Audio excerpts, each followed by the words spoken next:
Buen día a todos, buenas tardes, sean todos bienvenidos al 14º El Puente con el tema Monarquía, Cultura de la Parapatología. Sean todos muy bienvenidos a este encuentro online. Mi nombre es Cao Peiju, vivo en Foz de Iguazú, crecí en Ciudad del Este, Paraguay, conozco la Concienciología desde 2009, soy voluntaria desde 2013. Profesora de la Concienciología desde 2017, tenepsista 2016 y hermetógrafa 2015. Actualmente soy voluntaria del Instituto Internacional de Proyecciología y Concienciología. Nuestras actividades se dividen en 3 etapas. Primero, los primeros 30 minutos tendremos la conferencista Laura Sánchez. Después tendremos 50 minutos de diálogo, intercambio de ideas. Y finalmente tendremos 10 minutos de MBE, movilización básica de energías. La profesora e investigadora Laura Sánchez nació en Barcelona, es profesora itinerante de la Concienciología desde 1999, tenepsista desde 2013, autora del libro Lastimosa, publicado en 2015, y actualmente es voluntaria de AEC. Y hoy presentará el importante tema Monarquía, Cultura de la Parapatología. Este encuentro es online y será todo grabado. Le pedimos, por favor, que desactiven su micrófono y solo abran cuando comenzaremos el debate, ¿ok? Y ahora pasamos la palabra a la profesora investigadora Laura Sánchez. Hola, buenos días a quien nos ve desde Brasil y buenas tardes a los que nos ven desde Europa, ya que tenemos una diferencia en este momento de 5 horas. Te la apagó, disculpa, oscura. Hoy vengo a presentar un asunto, un tema que yo estudio desde el año 2004, que es la monarquía. Monarquía, temperamento monárquico y todo lo que conlleva la posibilidad de nosotros haber tenido vidas en un pasado dentro de ese contexto. Lo que voy a presentar en este momento va a ser lo siguiente. ¿Podemos pasar el slide, por favor? Vamos primero a presentar una breve... ¿Cómo se iniciaría ese tipo de investigación? ¿Cuál es el método que yo utilizo para estas pesquisas, estas investigaciones? Fundamentalmente, yo me baso en la parahistoriografía y concretamente hoy, como vamos a hablar de cultura, de la monarquía en la antropología. Cultura de la monarquía y reciclaje del temperamento monárquico, también voy a intentar hablar un poco si tenemos tiempo. Tipos de monarquía. El mater pensene que existe dentro de la monarquía y que existía, que es subyugación y pseudo justicia, y retrovidas, o sea, vidas pasadas que ya podríamos haber tenido o en el trono o en la corte. Porque cuando hablamos de monarquía, las personas piensan, entonces yo fui rey o yo fui reina. No necesariamente, a veces nosotros fuimos una cortesana, o fuimos un varón, o fuimos un duque. Entonces vamos un poco a expandir esa idea. Esta pesquisa, esta investigación, surge a partir de la necesidad de mí propia, de comprender la monarquía como un régimen político, así como un periodo de la historia en el que yo me vi inserida durante muchas vidas, inclusive vidas consecutivas, y que marcaran a mi raíz temperamental.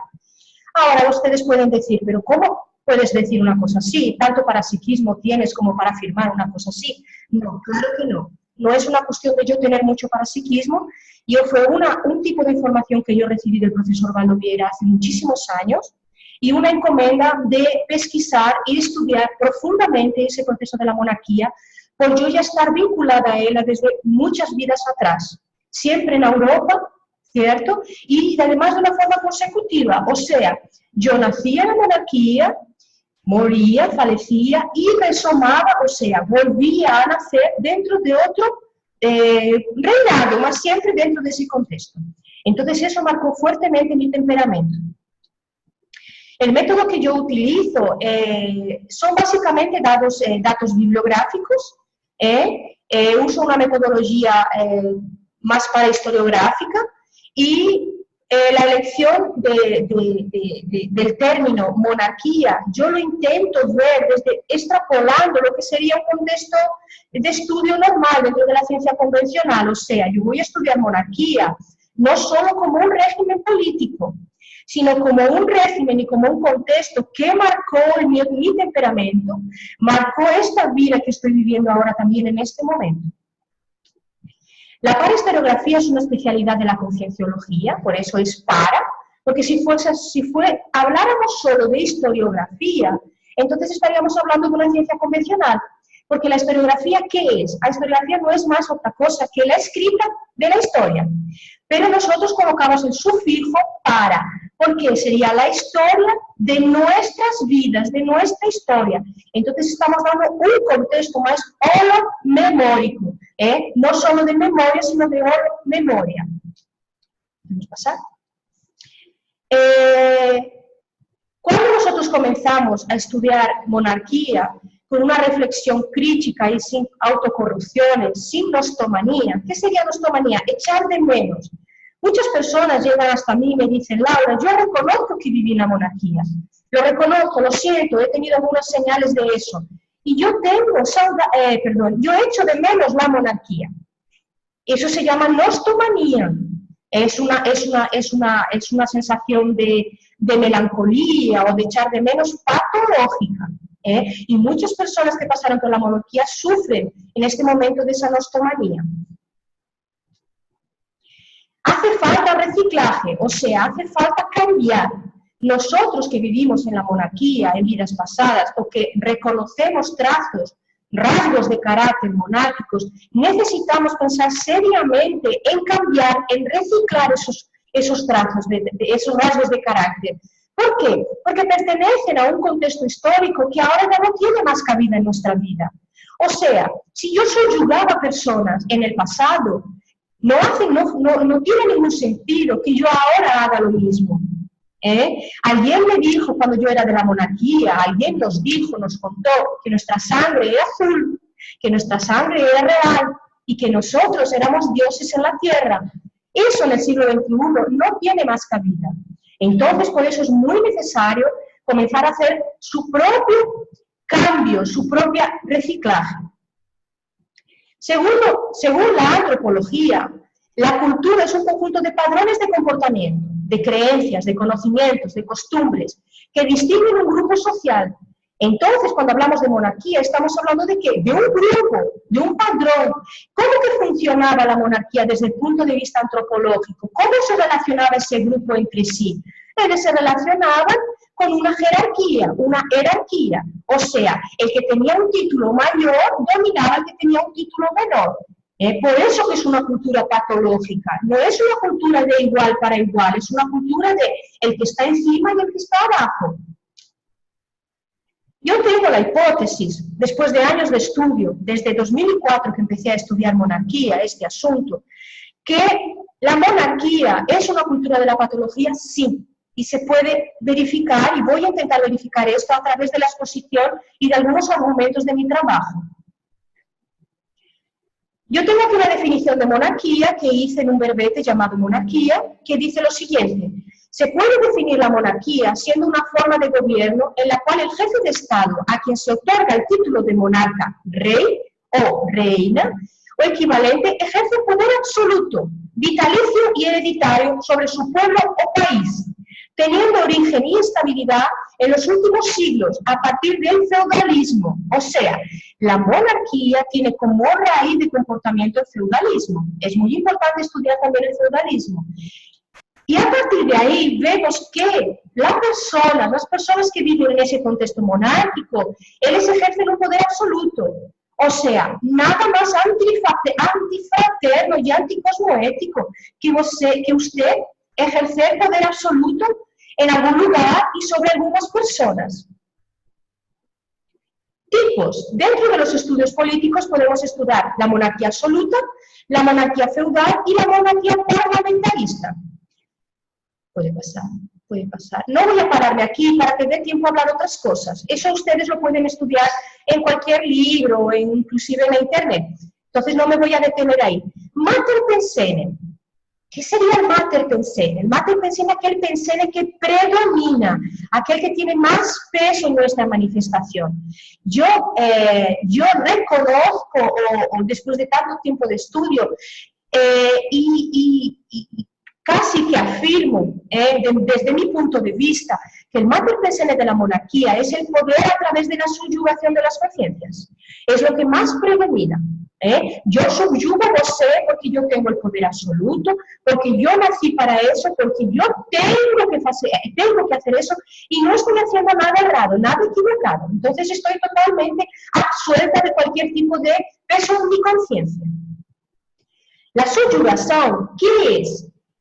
Es la sumisión de la corte y del pueblo perante la figura de un monarca en cada una de las facetas de su vida. Del punto de vista de la subyugación, para mí, dentro de mis estudios, repito siempre dentro de mis estudios, ¿por qué? Porque ustedes tienen todo el derecho a pensar que yo puedo estar equivocada y tienen el derecho de tener una crítica sobre lo que yo estoy diciendo, estudiar y llegar a otras conclusiones. Entonces, desde el punto de vista de la subyugación, para mí, para Laura, profesora Laura, estudiosa de monarquía, no hay ninguna diferencia entre esclavitud y monarquía. Sin embargo, cuando nosotros hablamos de esclavitud, existe una repudia, existe un constrangimiento, una sensación desagradable. Pero cuando hablamos de monarquía, las personas se embriagan con la idea del lujo, del poder, y eso es una tergiversación pensénica. No, porque estamos hablando de lo mismo. Esclavitud, monarquía, para mí son sinónimos. Vamos a estudiar esclavitud con profundidad, vamos a estudiar monarquía con profundidad y vamos a ver que las diferencias son muy pocas. Pseudo-justicia. La pseudo-justicia, ella era aplicada por los monarcas. Al considerarse el rey una figura de representación de Dios en la tierra, cabía a él y solo a él dictar la justicia. Él mismo estaba equivocado. Nada debía ser puesto en tela de juicio. Si él decía que aquello tenía que ser así, tenía que ser así. Entonces imaginen, por ejemplo, que yo hubiera nacido, o ustedes hubieran nacido, acá, por ejemplo, hubiese nacido en una vida como reina o como rey. ¿Qué tipo de interpretación grupo kármica esa persona no tendrá cuando ella tomó siempre la justicia por su mano? Aquella mujer intentó quitarme el rey, corto la cabeza. Caso de Ana Bolena, por ejemplo. Entonces imaginen qué grupo y qué interpretación una persona como nosotros, con curso intermisivo, ya no creó de interpretaciones grupo kármicas. Entonces el trabajo, el estudio de la monarquía tiene que ser muy profundo y muy serio, porque nosotros estamos aquí para hacer asistencia, nosotros estamos aquí para ser acogedores. Y si no entendemos nuestro pasado, difícilmente vamos a conseguir alcanzar y hacer asistencia a nuestro propio grupo. Y en mi caso, yo reconozco totalmente que mi grupo, yo tengo varios grupos, claro, más el mayor y con el que yo tengo más responsabilidad es justamente monarquía. Trono. El trono era una ilusión, era un poder efímero, que nunca era perpetuo. Las famosas caídas del trono eran dramáticas y causaban heridas psicosomáticas de difícil reestructuración. Hoy, por ejemplo, esas personas que pasaron por caídas del trono, ellas muestran a veces muestran por ejemplo, en su ambiente de trabajo, viven comparándose con los otros. Ellos siempre quieren ser y hacer todo lo mejor, para nunca ser menos que nadie. Y ese tipo de postura, de comportamiento, a veces puede venir de una caída en el trono que esa conciencia ya sufrió, porque eran realmente dramáticas. Retrovidas. La aceptación sin reminiscencias de haber tenido vidas pasadas en la monarquía, sea como monarca o como personaje de la corte, ya va a facilitar muchísimo esos rescates de ese grupo nuestro, y va a contar mucho en su ficha evolutiva. Entonces, yo recuerdo cuando el profesor Baldo comenzó a decir que yo era de la monarquía, yo me sentía muy mal, muy estigmatizada. Además, porque las personas aquí en la comunidad hacían muchas bromas conmigo, me hacían reverencias y cosas del estilo. Porque nadie quiere ser de la monarquía. Nosotros queremos ser intelectuales, queremos ser personas que hemos hecho muchas cosas buenas. Y no, de repente descubres que fuiste rey, que fuiste reina, que fuiste cortesana, y ahí, ¿qué voy a hacer con todo eso? Bueno, es normal al principio tener un poco de miedo y no querer aceptar esa situación, pero contra más tiempo pase você luchando en esa aceptación, más tiempo pasa sin usted comenzar a hacer su asistencia, a sí mismo y a sí grupo. Hay personas que participaron más de la corte que del ambiente monárquico en sí. Por ejemplo, es mi caso. Yo participé más de la corte. Quien participó de este ambiente no puede escapar del envolvimiento con algunas cosas, ocurrencias típicas de aquel ambiente. ¿Cuáles son las ocurrencias típicas de una corte? Vamos a hablar claro. Son difamaciones, conspiraciones, alianzas espurias, manipulaciones políticas, traiciones, el poder político, en medio de las sábanas, que era lo que las cortesanas hacían, orgías alimentares, sexuales, amor lucrativo, incomprensión, fanatismo, castigos en las mazmorras, lenguas cortadas, decapitaciones, espectáculos de herejes siendo quemados en las cortes sombrías de la España y envenenamientos en los Medici. Eso era la corte. Esto aquí, queridos amigos, no estoy hablando sin una fundamentación bibliográfica, ¿cierto?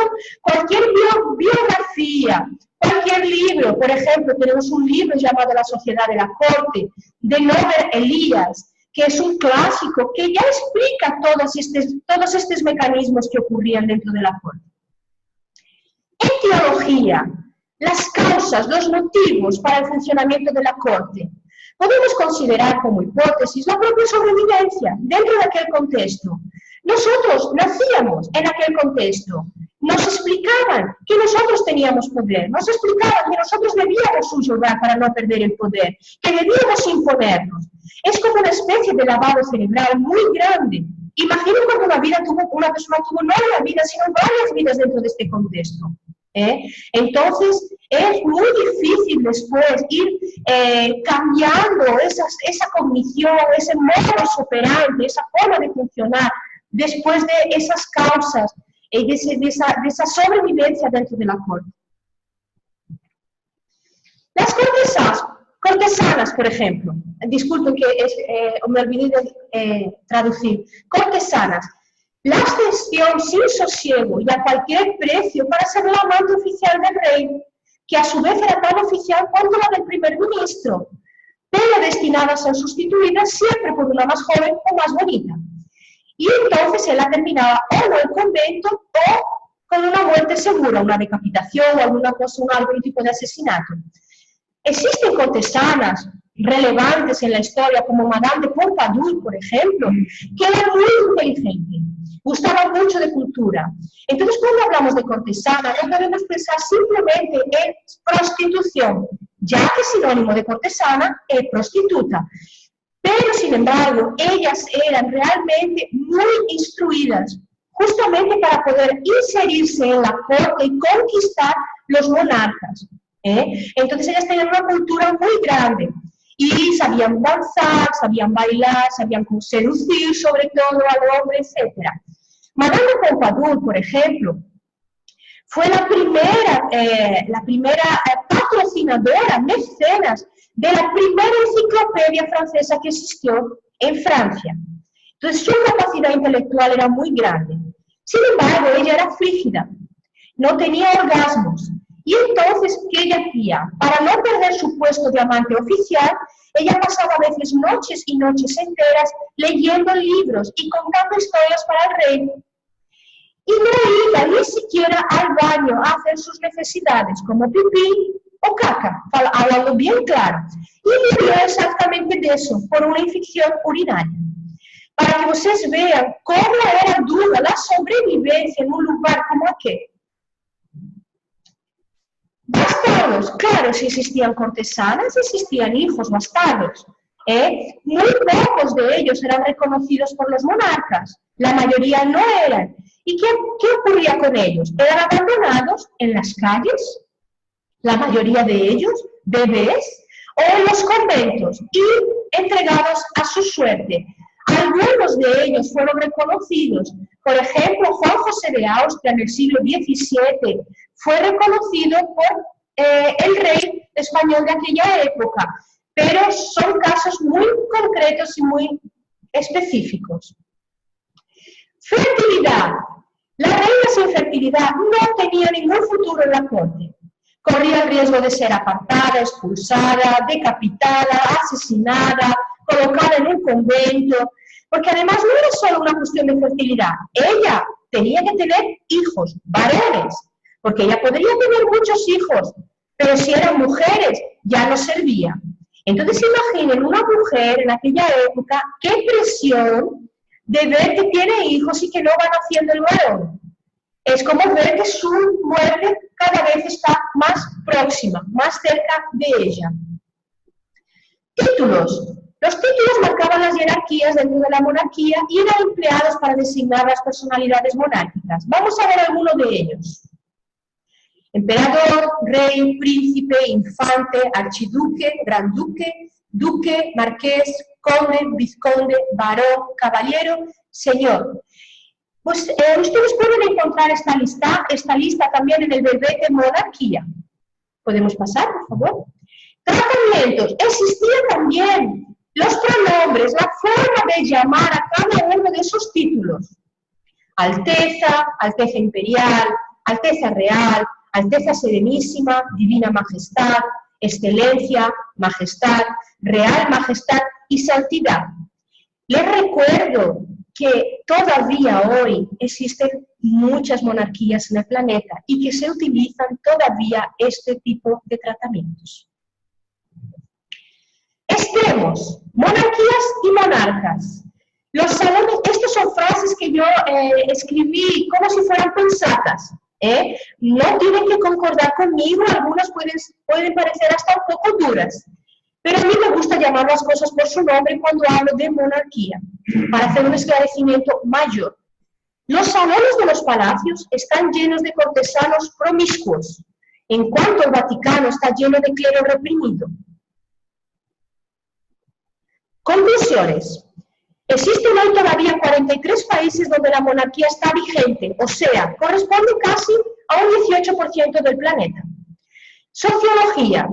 Del punto de vista social, eso muestra que la monarquía, aunque es una cultura ya de por sí patológica, todavía está mantenida y aplaudida, retroalimentada e incentivada con cultos absurdos y obsoletos en muchos países.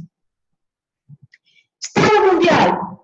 En cuanto esas monarquías permanezcan manifestándose de alguna forma, estaremos muy lejos de alcanzar cualquier instalación de Estado mundial. Porque monarquía y Estado mundial son antónimos. Y cuando la monarquía representa la subyugación y la falta de libertad, el Estado mundial procura alcanzar la libertad de las conciencias en un mundo globalizado.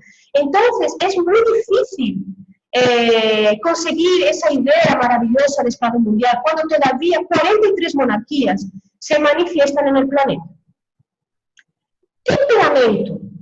Conciencias con un fuerte temperamento monárquico, que no tienen lucidez al respecto de su intencionalidad de reciclaje, para mí, para Laura, son como castillos andantes en plena modernidad. Me disculpen, voy a repetir. Conciencias con fuerte temperamento monárquico, sin lucidez, estoy diciendo sin lucidez, al respecto y sin intencionalidad de mudanza, de cambio, son castillos andantes en el siglo XXI. Corona. Cambiar el dolor de cabeza causado por el peso de la corona por la crisis existencial, de aceptar que usted tuvo vidas en la monarquía y que todavía está mostrando indicios de algún temperamento monárquico. Eso manifiesta su inteligencia evolutiva. Una autopensada que de esta vez es del querido profesor Valdo. En la monarquía, en el pasado, la mayoría de los intermisivistas no estuvo en la plebe. Escuchen bien, no estuvo en la plebe.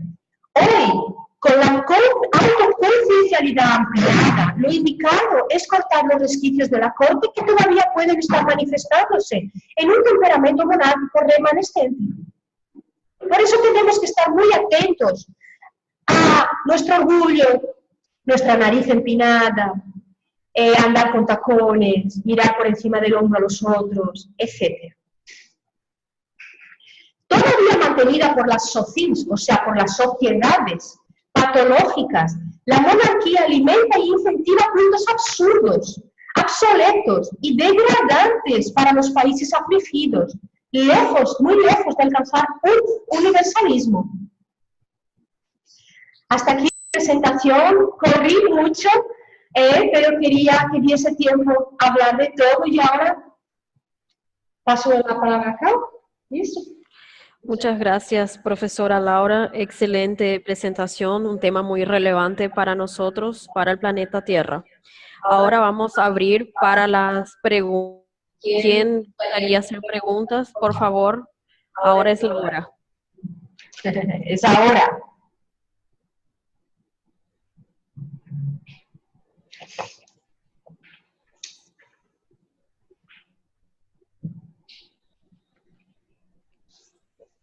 Buenos días, Laura. Acá quien habla es Carla, acá de la Florida. Hola, Carla. ¿Todo bien? Todo. Placer en conocerte virtualmente, ¿no? Que siempre vi las tertulias y todo, y tu historia es muy parecida con la mía, porque cuando tú empezabas a hablar de la monarquía en las tertulias, me irritaba, la verdad. Digo, ay, ¿por qué esta mujer viene a hablar de esto? No me gustaba por nada, ¿no? Y la sorpresa fue cuando yo descubrí que yo también tengo cosas con la monarquía, y la verdad que no me gustó para nada. ¿Cómo lo descubriste, Carla? En la conciencia terapia. Ah, estupendo. Sí. Y entonces, ¿cómo empezar mi investigación? ¿Cómo tú empezaste la tuya? Sí, para empezar a esta investigación, ¿cómo empezar? Carla, es muy, muy interesante tu pregunta y muchas personas ya me preguntaron esto. En verdad, yo comencé estudiando la monarquía de España. ¿Por qué? Porque yo nací en España. Entonces, lo interesante dentro de este asunto es que primero tú busques, tú procures cuáles son tus afinidades. Por ejemplo, tú sientes una fuerte atracción, vamos a suponer, por ejemplo, por Alemania o por Inglaterra. Entonces, dentro de ese contexto europeo, tú puedes comenzar a estudiar, o por ejemplo, si fuera una monarquía en el Egipcio, bueno, en Egipto, en África, porque las monarquías comenzaron en África. Entonces tenemos que pensar grande, no solo en las cuestiones de Europa. Empieza un poco a relacionar cuáles son los países que más te llaman la atención, y dentro de esas monarquías, si hay alguna personalidad que te llama la atención especialmente, y comienza a estudiar esa biografía o esa parte de la historia, por ejemplo. Me llama mucho la atención la historia de Ana Bolena, vamos a suponer, es un ejemplo. Entonces yo voy a estudiar el qué. Voy a estudiar la época en la que Ana Bolena vivió, el contexto de Europa en aquel momento, el temperamento de ella, voy a empezar a leer alguna biografía. Lo más importante es hacer una inmersión en historia y biografías. Hay que empezar siempre por ahí. Laura, ahora tenemos una otra pregunta de Willy. Pregunta lo siguiente: ¿cómo reciclar el temperamento monárquico? Bien, Willy. Depende del rasgo de carácter que queramos reciclar. Pero hay una especie de seguimiento, digamos así, es como una cuestión más psicológica que existe, ¿no? Primero hay que aceptar que tenemos temperamento monárquico, ¿vale?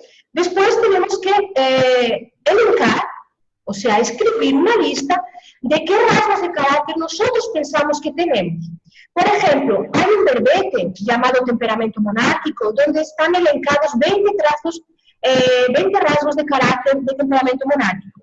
Vamos a suponer, Willy, que yo me identifico mucho con promiscuidad, por ejemplo, que es un rasgo de temperamento monárquico.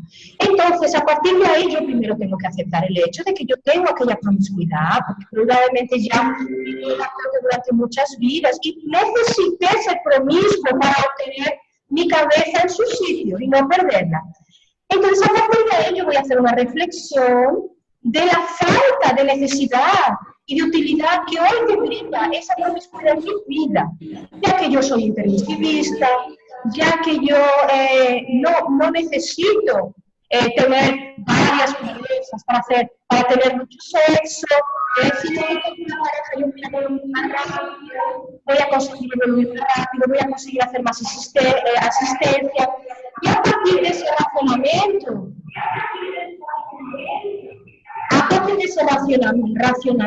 entonces, me voy a parar un poquito porque no estoy consiguiendo hablar ahora. Pues continúo, estaba mi voz en otro lugar, estaba muy cómodo. Y bueno, pues a partir de eso, por ejemplo, si fuera el rasgo de carácter fuera orgullo, Willy, yo he descubierto que soy muy orgulloso. Bueno, pues voy a comenzar a trabajar mi orgullo, voy a comenzar a estudiar todo lo que haya sobre orgullo. Puede ser en libros de psicología, puede ser haciendo conciencioterapia, puede ser, por ejemplo, haciendo concienciograma, es otra posibilidad. Lo más importante, Willy, es que tú primero identifiques de esos rasgos de carácter cuáles son los que más te incomodan y los que más atrasan tu evolución. Por ejemplo, si lo que más atrasa tu evolución es, vamos a suponer, el orgullo, vamos a poner el orgullo de nuevo, sería lo primero que tú irías a trabajar. O, por ejemplo, hay personas que hacen excepción de personas, tratan a las personas peor si ellas no son de su mismo estatus social. Entonces, una persona que tiene ese rasgo de carácter, ¿qué va a hacer? Va a empezar a relacionarse con personas que tienen un estatus social inferior a él y va a se relacionar con esas personas en una postura de asistencia y de cariño y de fraternidad. Laura, tenemos una pregunta de Gianni. Ella pregunta lo siguiente: ¿para quién nació en Brasil? ¿Por dónde debo comenzar el estudio en relación a la monarquía? ¿Quién preguntó? Gianni, de Brasil. Gianni, yo voy a repetirte lo mismo que le he dicho a Carla. Independiente de dónde naciste, en tu caso, porque así yo he dicho, yo empecé por la España porque en esta vida nací en España. Pero es diferente porque yo, ¿cómo que podría explicar? En tesis yo no tenía que nacer en España, tendría que haber nacido aquí, en Brasil. Yo nací en España porque todavía tenía muchas cosas que resolver en España. Por eso que yo comencé estudiando el proceso de España. Graciane, tú has nacido en Brasil, puede ser que tú tengas un envolvimiento grande con la monarquía, por ejemplo, del siglo XIX en Brasil. Es muy posible, es una posibilidad. Tú vas a sentir eso cuando empieces a estudiar. Tú vas a comenzar a sentir las señaléticas. Normalmente, cuando empezamos a estudiar alguna cosa que tiene que ver con nuestro pasado, nos tenemos un aporte de amparo muy grande. Entonces tú vas a estar sensible a eso, vas a percibir, vas a tener baños de energía. Otra cosa importante que quiero decir para todos es que si ustedes comienzan a estudiar monarquía y se sienten mal con la lectura de esos libros, no es el momento para empezar su investigación. Eso es una cosa que el profesor Baldo siempre decía. Yo nunca me incomodé estudiando monarquía, nunca me sentí mal. Entonces eso quería decir que era el momento para yo enfrentar mi pasado. Lleven mucho esto en consideración también. Ana, espero haberte respondido, pero si necesitas hacer alguna otra pregunta más clara para mí, puedes ir adelante. Laura, ahora tenemos una pregunta de Patricia Ribeiro. Ella pide para comentar algunos rasgos del temperamento monárquico.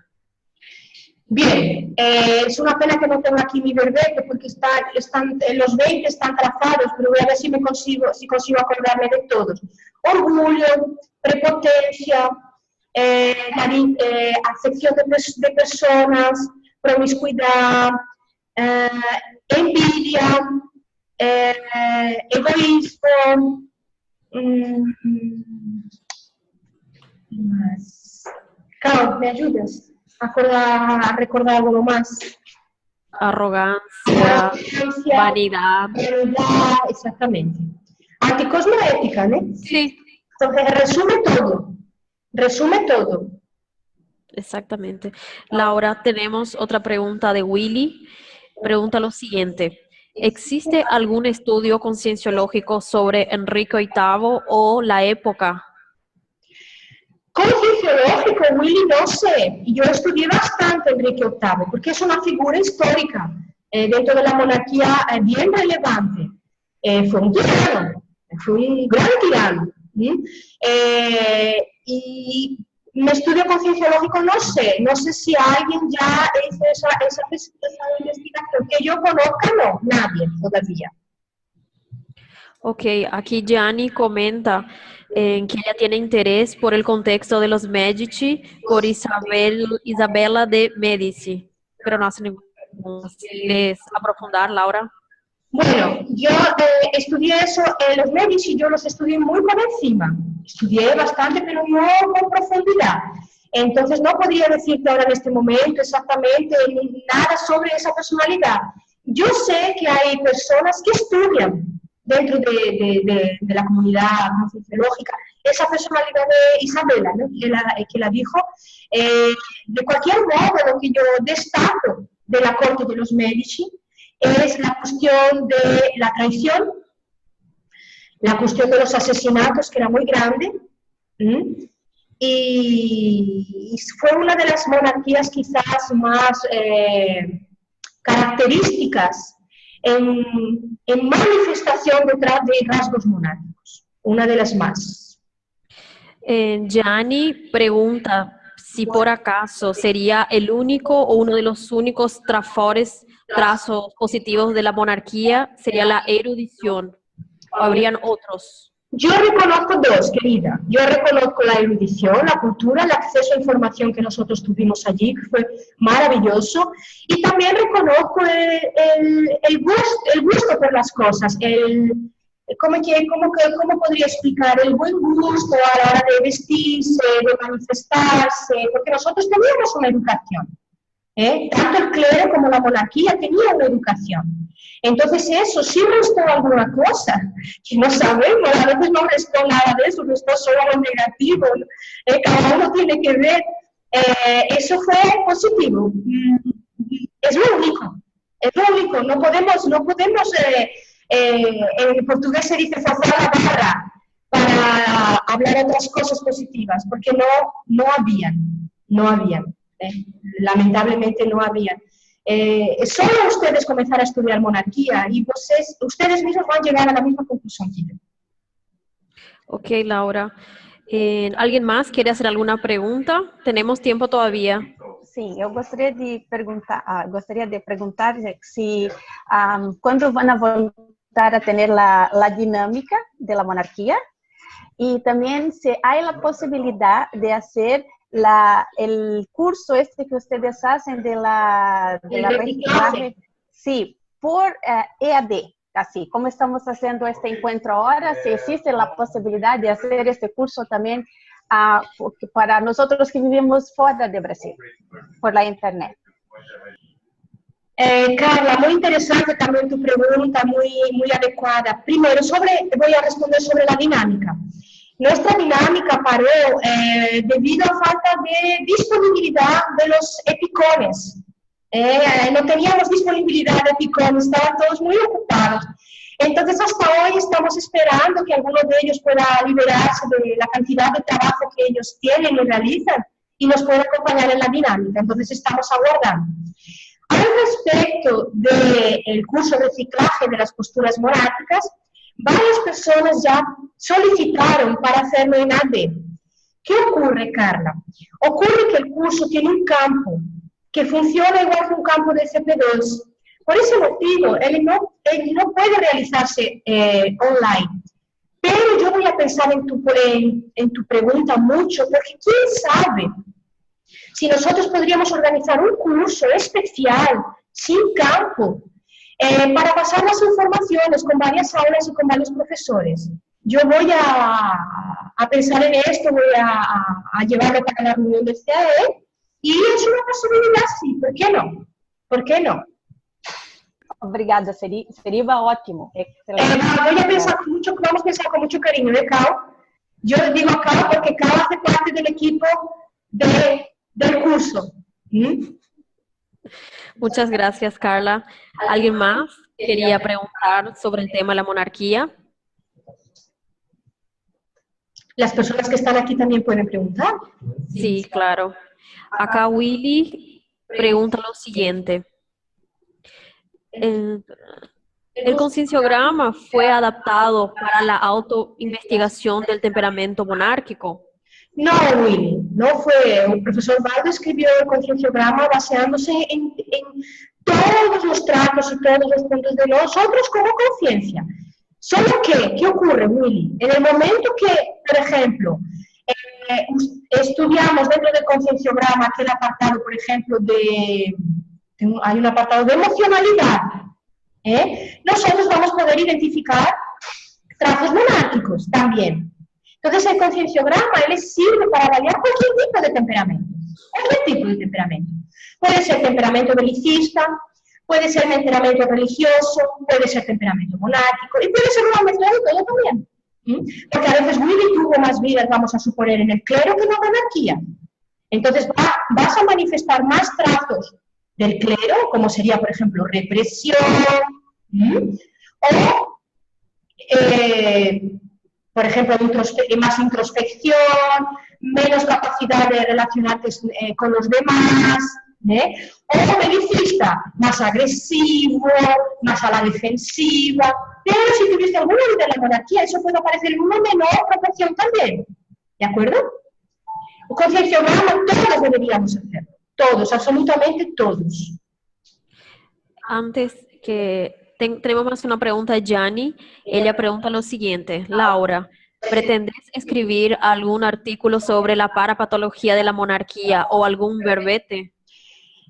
Sí, Jane, justamente esos slides y esta información que pasé para ustedes ya es un artículo. La verdad no es un artículo, es un capítulo de un libro.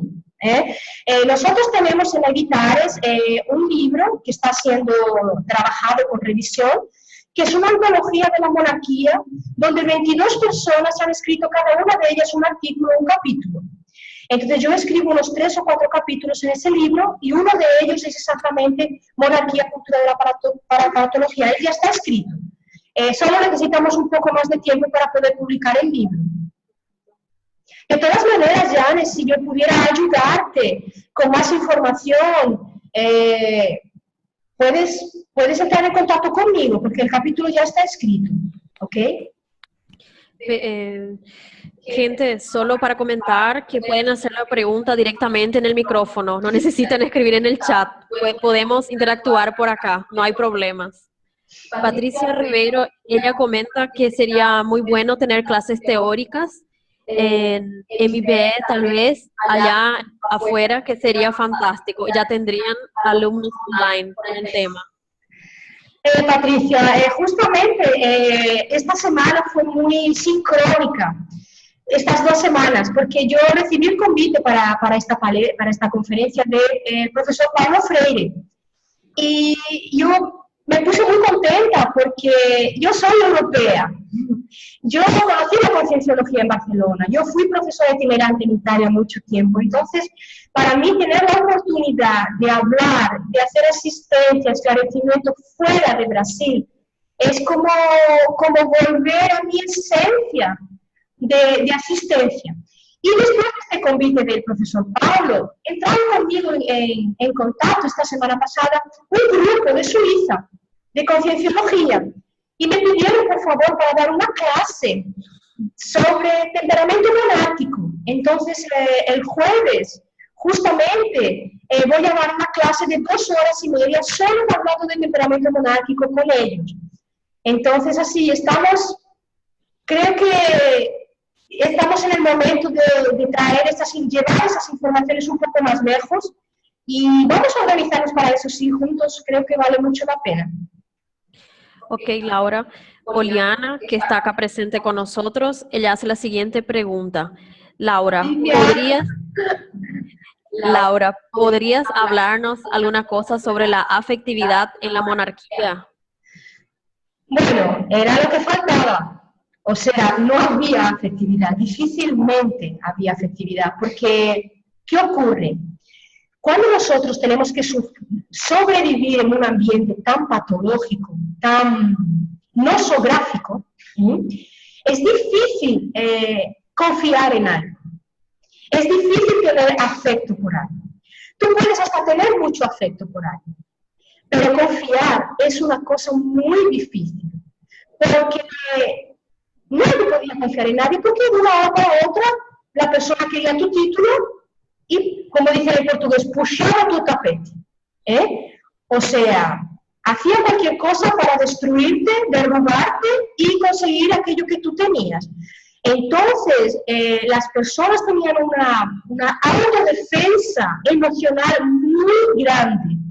Y yo percibo esto, por ejemplo, mucho conmigo.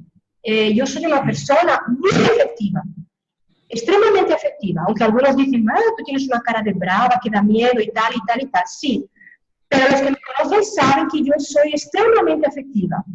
Soy una niña en cuestión de afecto, necesito afecto el tiempo todo.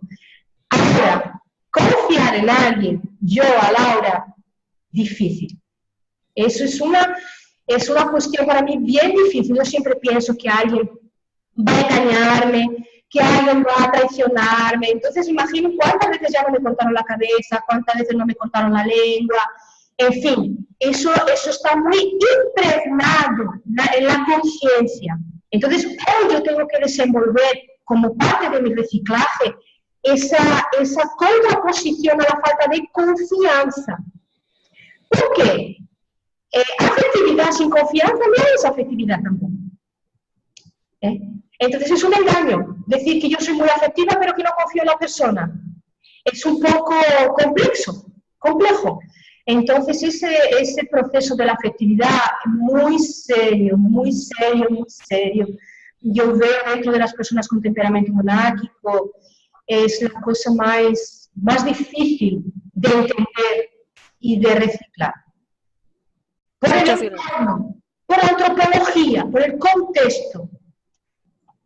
Ok, Laura, muchas gracias. Willy comenta que sobre aquella pregunta del concienciograma, él preguntó eso porque él dice así, ya vimos invexograma, proexograma y otros. ¿Existiría algún grama relacionado a la monarquía? ¿Algún grama relacionado a la monarquía? Willy, ¿puedes explicarte mejor con el micrófono? ¿Podemos hablar mejor? Para que yo te entienda un poquito mejor tu pregunta, ¿no? ¿Tú te refieres a si existiría la posibilidad de algún libro de medida de temperamento monárquico exclusivamente? Esa sería tu pregunta, no entendí, Willy. Laura, él no puede utilizar el micrófono, él pregunta más un libro que sería un conjunto de cuestiones para pensar sobre el temperamento monárquico. ¿El libro que hemos escrito? Entonces, él hizo una correlación con el concienciograma, si podría ser así. Yo pienso que esa idea tuya es impresionante, has pensado muy grande, Willy, porque imagina un concienciograma sobre temperamento monárquico.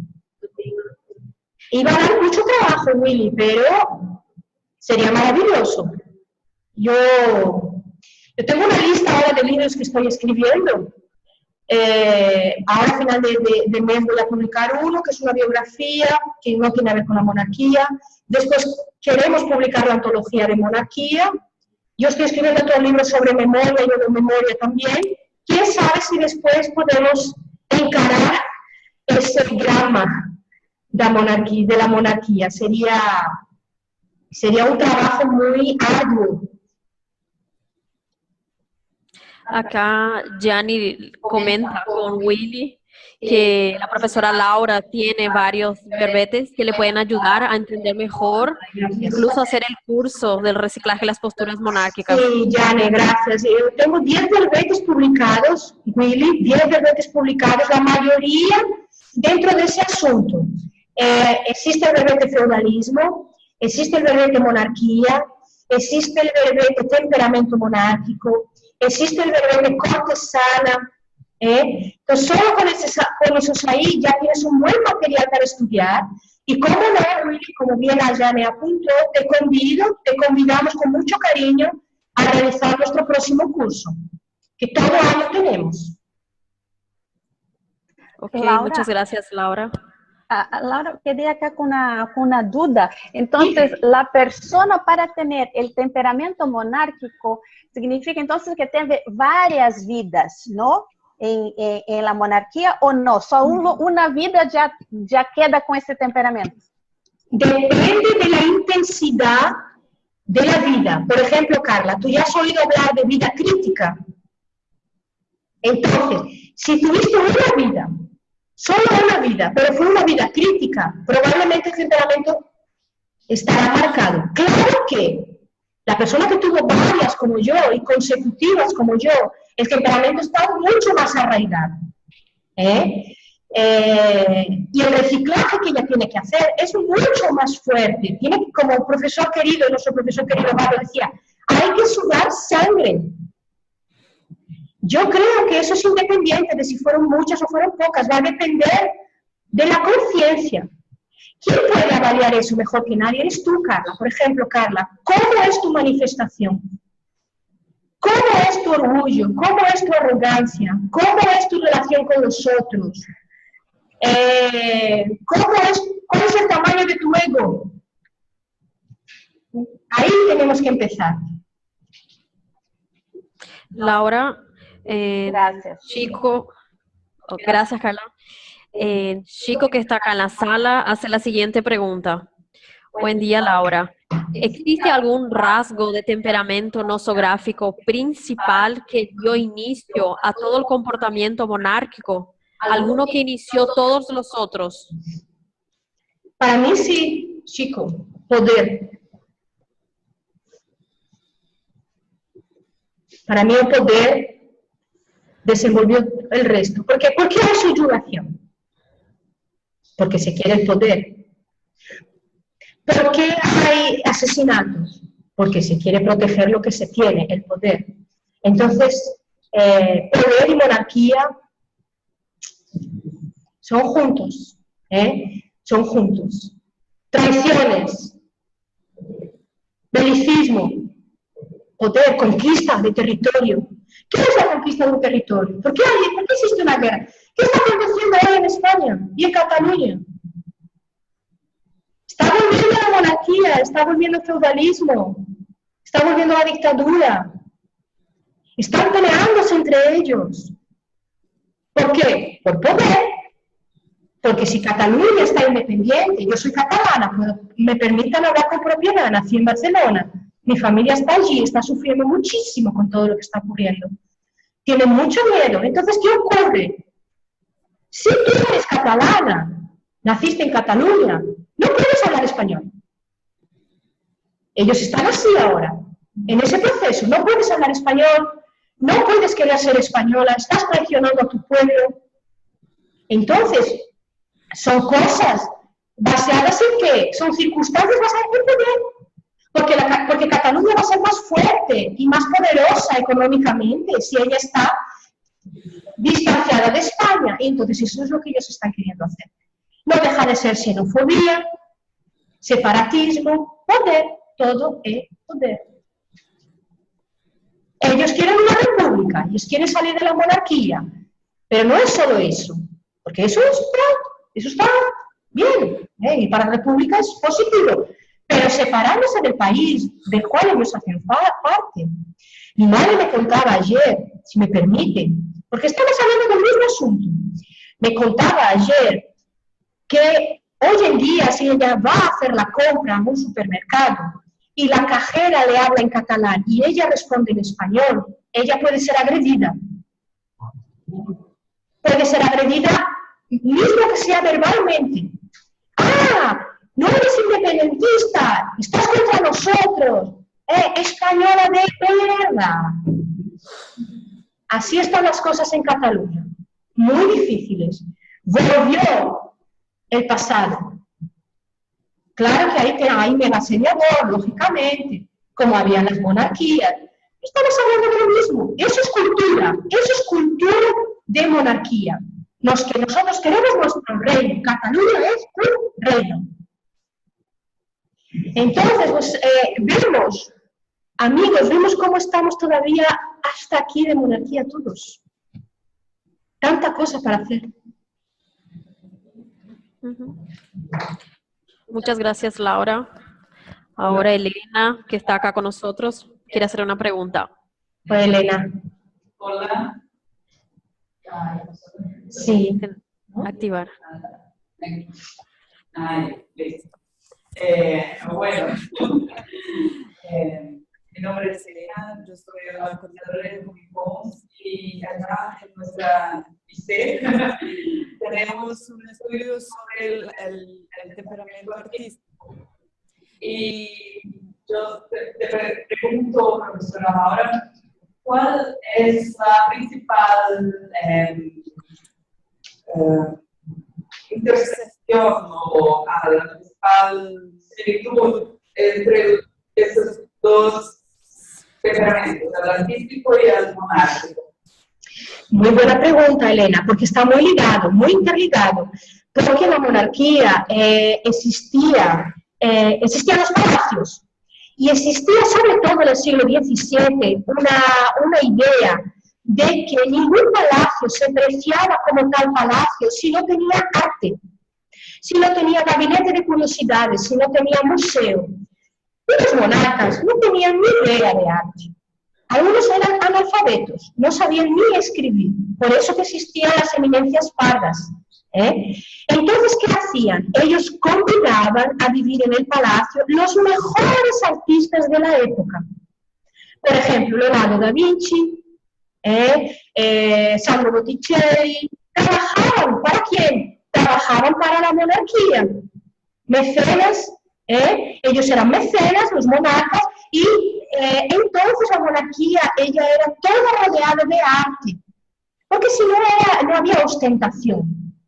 Entonces la relación entre artistas y monarcas era muy grande. Ahora, pues tú me has preguntado más sobre el temperamento. Temperamento artístico es una cosa, temperamento monárquico es otra. Claro que nosotros no somos blanco o negro, nunca, somos gris, tenemos tonalidades. Entonces es muy posible que existiera algún monarca o alguna persona de la corte que tuviera algún trazo artístico, así como algún artista que a través de su vivencia en la corte comenzara a desenvolver trazos monárquicos. Solo que esos son casos que yo creo que deben estudiarse aislados, por separado. Por ejemplo, vamos a hacer una pesquisa sobre Botticelli. ¿Hasta qué punto Botticelli tenía algún trazo monárquico?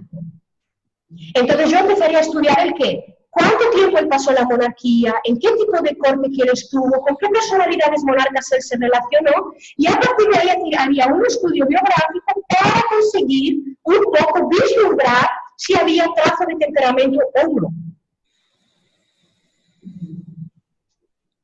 Pero la convivialidad entre monarcas y artistas era muy grande. Era muy grande. Ok, Laura, gracias. Ahora yo tengo una pregunta. ¿Qué le dirías? ¿Cuáles son las responsabilidades del actual intervisista que tuvo muchas vidas en la monarquía? ¿Cuál sería su para de ver intervisista? Bueno, pues sería dar mucha aula sobre monarquía, escribir mucho verbete sobre monarquía, escribir libros sobre monarquía y sobre todo convertirse en un ejemplo de reciclaje. Ese es el mayor para de ver.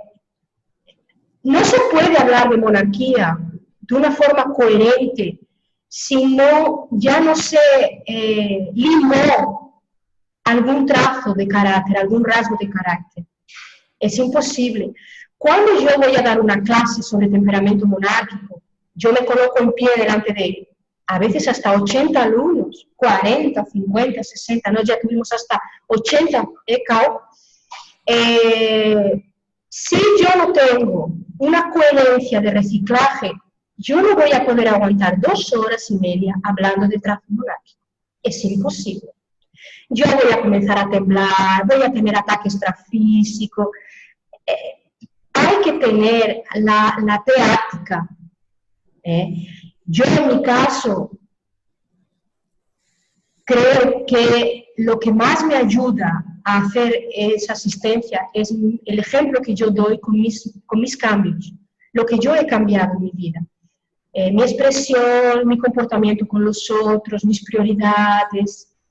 En fin, yo soy, y puedo decir, espero que no me encuentre muy redundante, pero yo he sudado sangre, y sudo sangre todavía, y me queda mucho por sudar, muchísimo.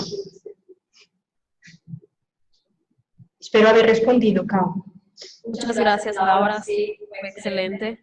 ¿Alguien más tiene alguna duda? Todavía tenemos tiempo. Ayara está conectada también. Yara está. Ayara no quiere hacer ninguna pregunta. Para mí.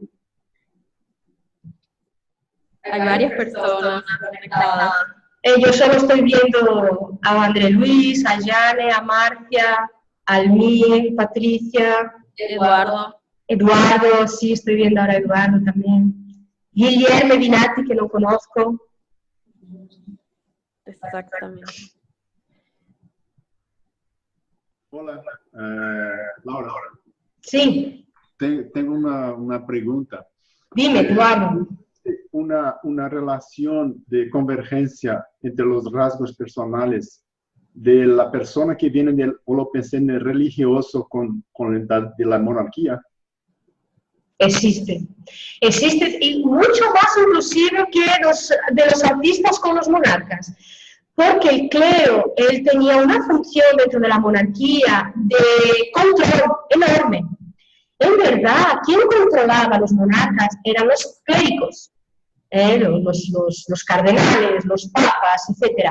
Por ejemplo, la corte de Isabel la Católica, que fue una reina española, fue madre de Juana la Loca, ella tenía un padre al que le contaba absolutamente todo, porque ella era muy católica, ella se confesaba con aquel padre. Pero aquel padre ejercía una manipulación encima de ella, desde el punto de vista emocional y político, enorme. Entonces, clero y monarquía, Eduardo, es lo mismo. Lo mismo. Ellos vivían juntos, en el mismo palacio, convivían juntos.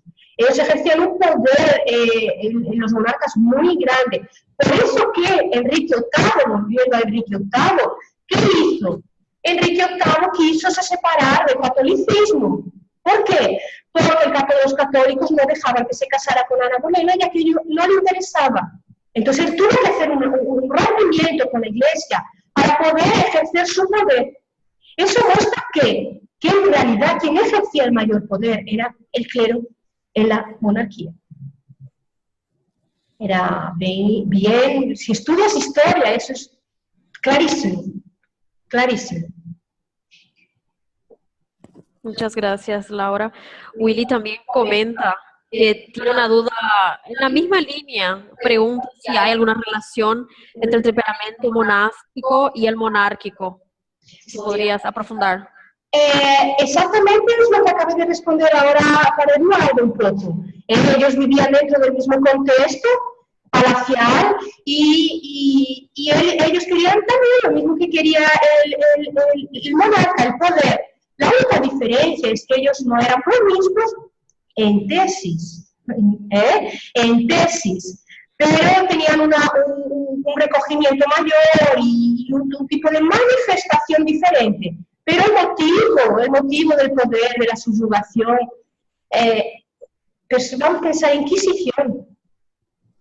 ¿Quién estableció la Inquisición en España? No fue Isabel la Católica, fue el padre que confesaba ella. Y a través de él, ella instauró la Inquisición. Ok, Laura, gracias. ¿Alguien más le gustaría hacer una pregunta? Pueden preguntar sin miedo, aprovechen. ¿Me escuchan? Sí, me gustaría hacer una pregunta al respecto de la profesión. Si hay alguna profesión que como que facilita el... ¿Me escuchan? Carla, estás en mudo. Puedes activar tu micrófono. Pero ya está... Qué raro. El activo. ¿Ya me escuchan? ¿No? Ok, voy a escribir. No sé qué pasa. Ok. Willy dice que le está escuchando a Carla. Yo te escucho también, Carla. Qué raro, pero ellos no me escuchan. Ahora te escucho, Carla. Ah, ¿me escuchan? Ah, ok, perfecto. Sí, yo quería saber si existe alguna profesión como que facilita en la reciclaje del temperamento monárquico. Algunas, ¿no? Carla, tus preguntas son óptimas. Terapeutica, nadie preguntó, ¿cuál es la verdad de todo esto? Sí, existen varias profesiones que ayudan y son bien eficaces. Docencia, dar clases, medicina, fisioterapia, cuidado de animales, cuidado de niños, cuidado de personas mayores. Yo he hecho todas. Yo he trabajado en hospital cuidando terminales, he trabajado con niños, he trabajado con personas mayores, les he cambiado los pañales cuando se han hecho caca y pipí encima, he hecho masajes también, he trabajado de diarista, todo eso cuando yo no sabía nada de monarquía. Entonces la vida ya me llevó a eso. He hecho entrenamiento de diaristas aquí en Brasil, porque yo fui diarista. Fui cocinera, fui lavaplatos en restaurante. Bueno, como decía mi querido profesor Barber, decía siempre, a tu fleiricia es muy grande, tus atendidos son muy grandes, pero eso siempre es en consecuencia con lo que hay que compensar, con lo que se hizo equivocado. Siempre. Pero van a ayudar, ¿por qué esas profesiones van? Y hoy soy profesora. ¿Por qué esas profesiones van a ayudar? Porque usted tiene que estar al servicio del otro. En cuanto que en la monarquía usted tenía todo el mundo a su servicio. Entonces, si usted quiere reciclar, lo primero que tiene que hacer es buscar ayuda. Pero no ayudar de aquí. No, yo voy a ayudar, voy a dar una palestra para ti, porque yo soy muy inteligente y voy a ayudarte. No es eso. Eso vendrá después, ¿o no? Es limpiar tu casa, hablar contigo cuando lo necesitas y no alardear de ello, hacer todo más escondido, no esperando nada a cambio, querer ayudar de verdad. Una cosa que yo creo que me llevó al curso intermisivo, a pesar de todas estas vorágines monárquicas, es que yo siempre tuve un instinto de asistencia muy grande en mi vida, desde pequeña, muy grande. Yo recogía niños de la calle cuando mi madre no estaba en casa, en Madrid, yo vivía en Madrid muchos años, niños gitanos que no tenían zapatos. Y yo tenía unos 12 años, los subía a mi casa y los metía en la bañera y los lavaba. Y les daba mi ropa. Entonces, yo creo que ese instinto de asistencia que yo siempre he tenido es el que me llevó, por suerte, a ese curso intermisivo. Entonces, hoy tenemos que seguir honrando ese tipo de asistencia, solo que con más lucidez. Muchas gracias, Laura. Willy hace una pregunta. Si existe alguna relación de la síndrome del príncipe tirano con la monarquía en otras vidas. Claro, con certeza, con seguridad, por eso que se llama el príncipe tirano. Existían muchos príncipes tiranos, inclusive hay la historia de uno de ellos, y hay un verbete con ese nombre, príncipe tirano. Hay un príncipe que desde 5 años de edad ya manifestaba una tiranía impresionante. Con espada ya atacaba a personas, mandaba cortar cabeza, bueno, y claro, y la corte lo hacía porque él era el príncipe. Entonces, existe, claro. Así como existen monarcas que también sobresalieron por ser un poco más asistenciales, como por ejemplo tenemos el caso de la aragonesa, pero son excepciones mismo. Muchas gracias. Ahora tenemos tiempo para una última pregunta. Si a alguien le gustaría hacer.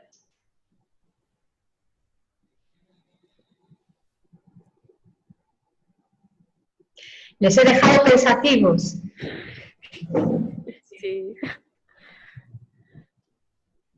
Paulo. Hoy, Paulo. Laura.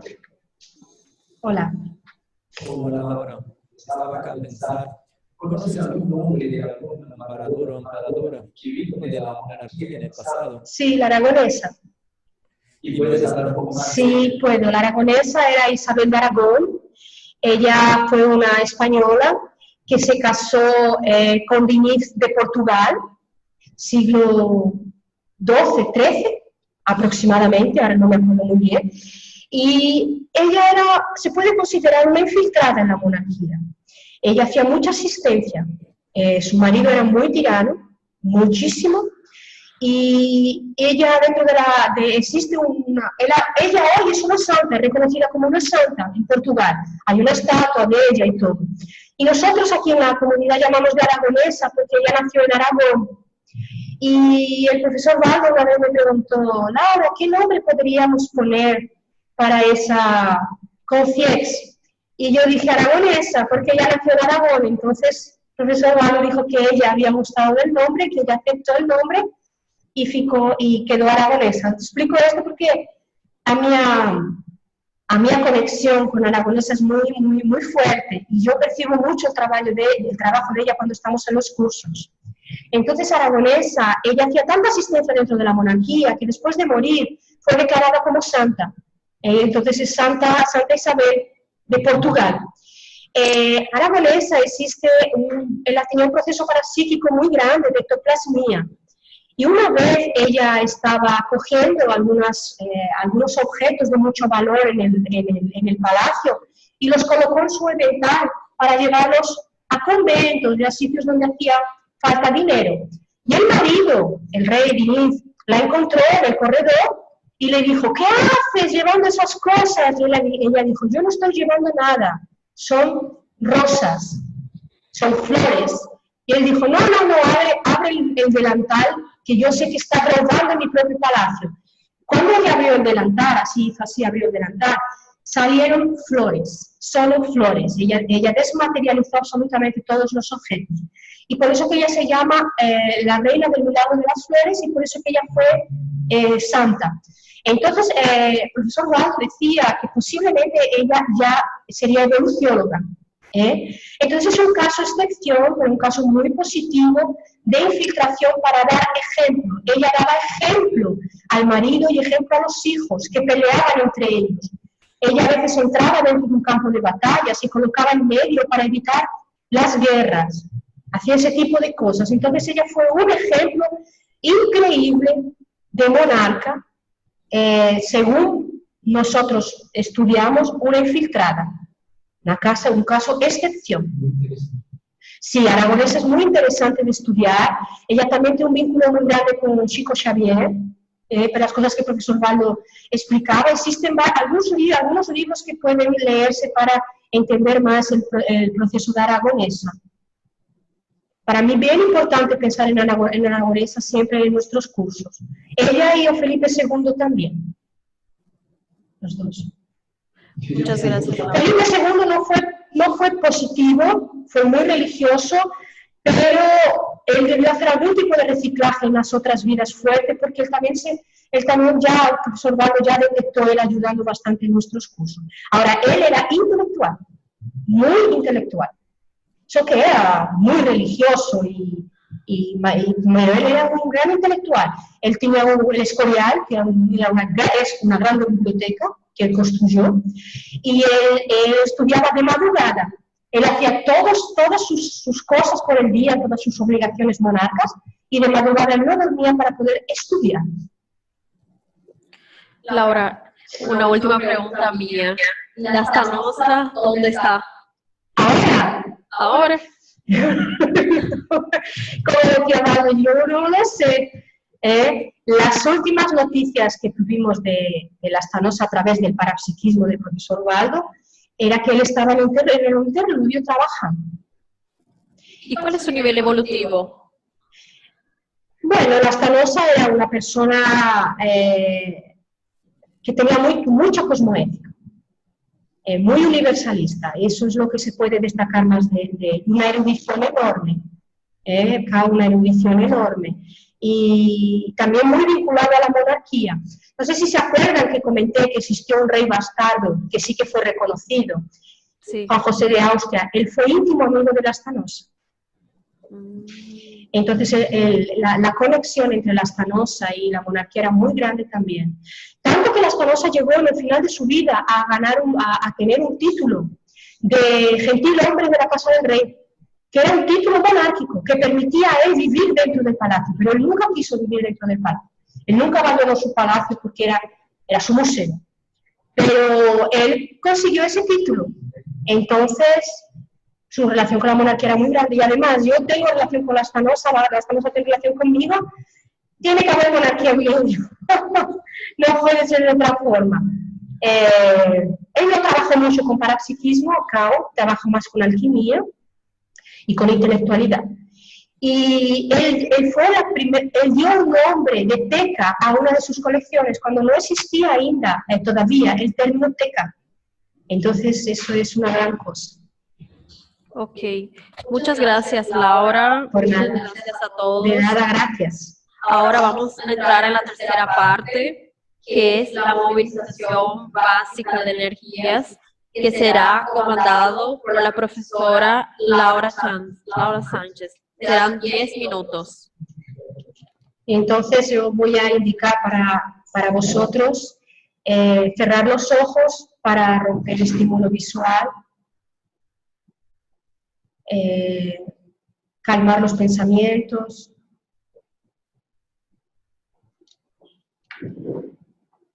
recapitular un poco de las informaciones, pero de forma tranquila, positiva, sin autoculpa, sin estigmatización, como una forma de comprender dónde va a comenzar nuestro reciclaje, nuestra asistencia en un mayor nivel. Y vamos a comenzar ahora a concentrar toda nuestra energía en lo alto de la cabeza.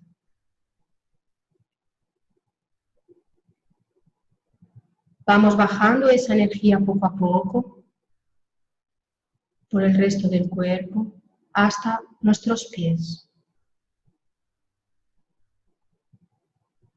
De nuestros pies nuevamente hasta la cabeza.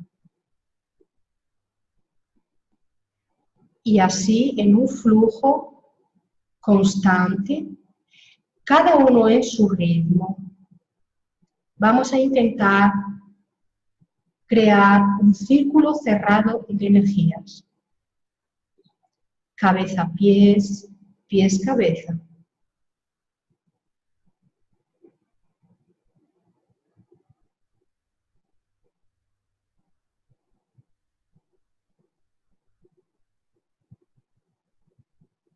Vamos acelerando cada uno en su ritmo un poquito más, intentando percibir cómo está nuestro holochakra, cómo están nuestras energías después de esta conversación, qué estamos percibiendo.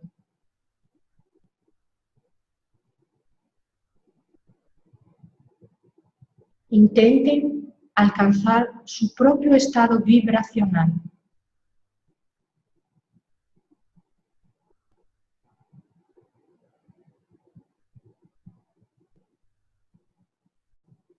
Muy bien.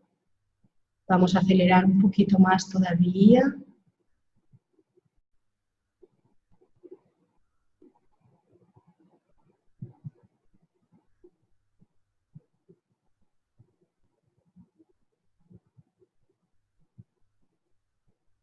Vamos ahora a concentrar nuestra atención en nuestro fronto chakra, el chakra que tenemos entre nuestros ojos. Y vamos a intentar, a través de nuestra propia voluntad, exteriorizar energía por ese chakra. Vamos a activar nuestras percepciones parapsíquicas con esa exteriorización.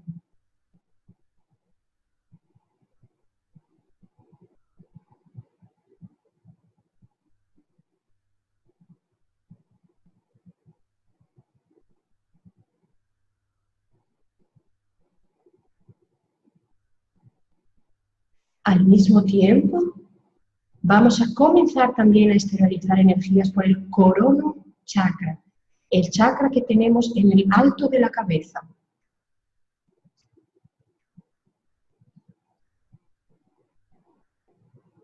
Y vamos a intentar hacer un círculo cerrado de esos dos chakras. La energía sale de lo alto de la cabeza y va para el fronto chakra, y del fronto chakra sale la energía para lo alto de la cabeza, formando un círculo intenso, vibrante, fuerte, muy fuerte.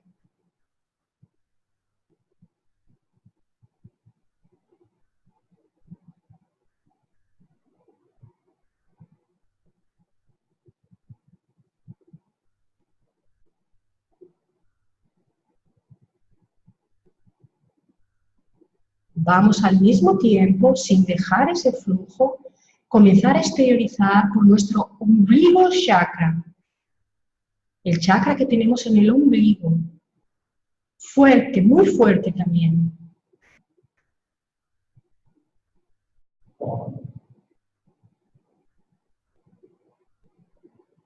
Muy bien, vamos acelerando cada vez esa exteriorización con más intensidad.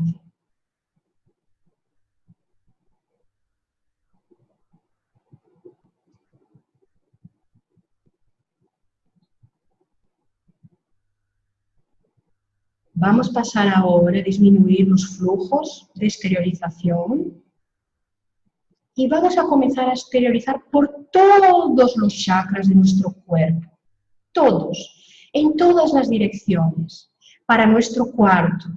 Vamos a llenar nuestro cuarto de energías muy positivas, muy fraternas, de mucha comprensión, de mucha calma, de lucidez, de entendimiento, de esclarecimiento. Con ese padrón vamos a exteriorizar nuestras energías.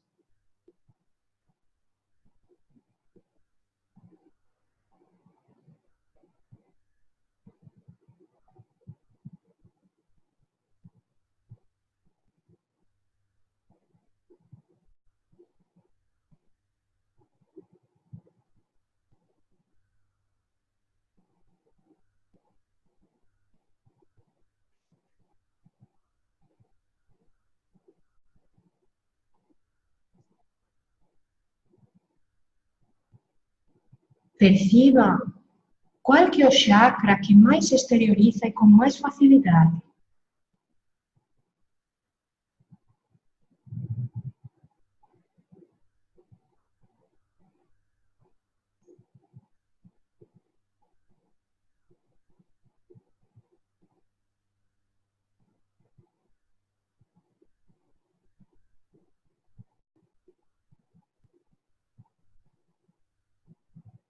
Vamos ahora a mandar e enviar essas energias também, expandir um pouco mais além de nosso ambiente.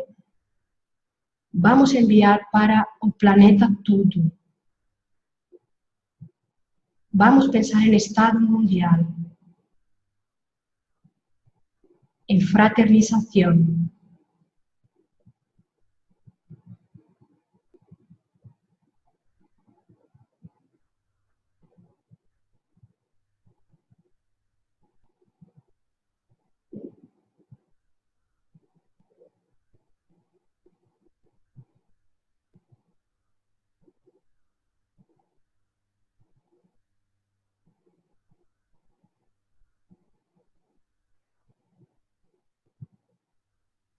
Ok.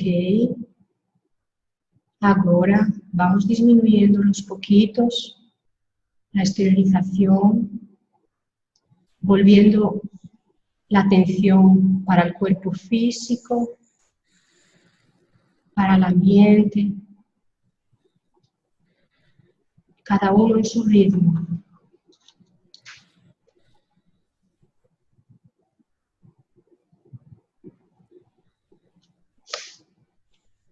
¿Todos están bien? ¿Consiguieron? ¿Sí? Qué bien.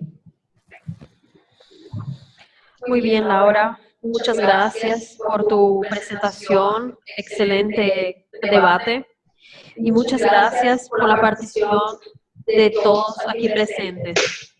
Les invitamos para el próximo The Bridge, el puente, que ocurrirá el 12 de noviembre con el profesor investigador César Cordioli con el tema Calepino Concienciológico. Un abrazo a todos y hasta pronto. Hasta pronto. Muchas gracias por todo. Gracias.